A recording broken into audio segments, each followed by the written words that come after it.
We have a question about the intersection of your duties with the public. I mean, you talked a little bit about your legislative responsibilities. Talk a little bit about how you interact with the public and whether the public gives you some input from time to time. Absolutely. Even though I'm not an elected official, I feel a very strong responsibility to the public. Generally and individually. And so if anybody wants to call me, walk in my office with a concern, an issue, I'm willing to take it and deal with it. And in fact, we do receive quite a few allegations and concerns by citizens by various means.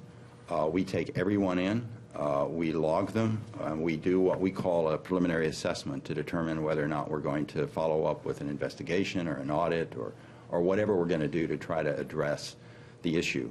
One of the things that often concerns me is that people come to us after they've had experiences with other agencies trying to resolve a problem and become very frustrated. For example, during the situation with Menshore, I had many phone calls, many letters, emails from citizens expressing their frustration, their concern, asking for help.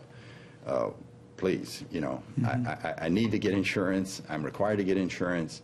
And so we do what we can to be responsive. And so I would encourage anybody that's out there that has an issue that they think ought to be investigated, audited, please bring it forth because we will address it. Sometimes the result is not what people necessarily anticipate.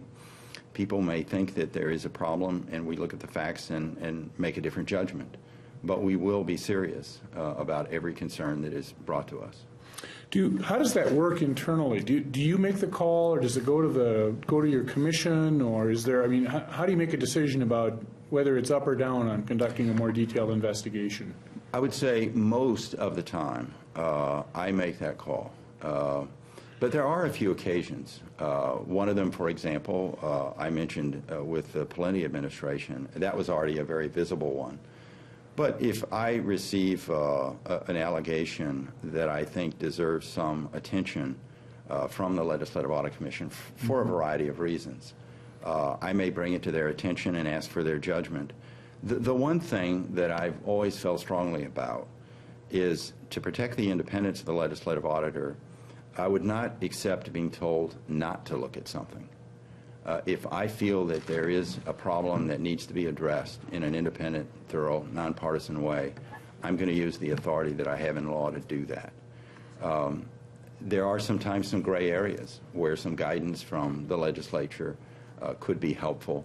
And I've worked out a relationship with the Legislative Audit Commission members over the years where we, I think, understand together how this authority and office needs to be used. And oftentimes, after we've had a discussion about an issue, they may simply say, Jim, we're going to trust your judgment on that. You decide. I know, for example, that occurred a couple of years ago when we were asked to look at some issues related to the Attorney General. And I felt, given again the visibility of that office, it really needed to be something that was brought to the attention of the Commission. They certainly understood that they did not want to take a position to say, don't look at it, but they felt uncomfortable saying, yes, do. So they left it to my judgment. And what call did you make? You know, I did quite a bit of work, issued a report. I found that the problems that were being alleged that were very internal in the personnel activities within the Attorney General's office. Really, I could not substantiate many of the allegations. And so we closed that up and went forward.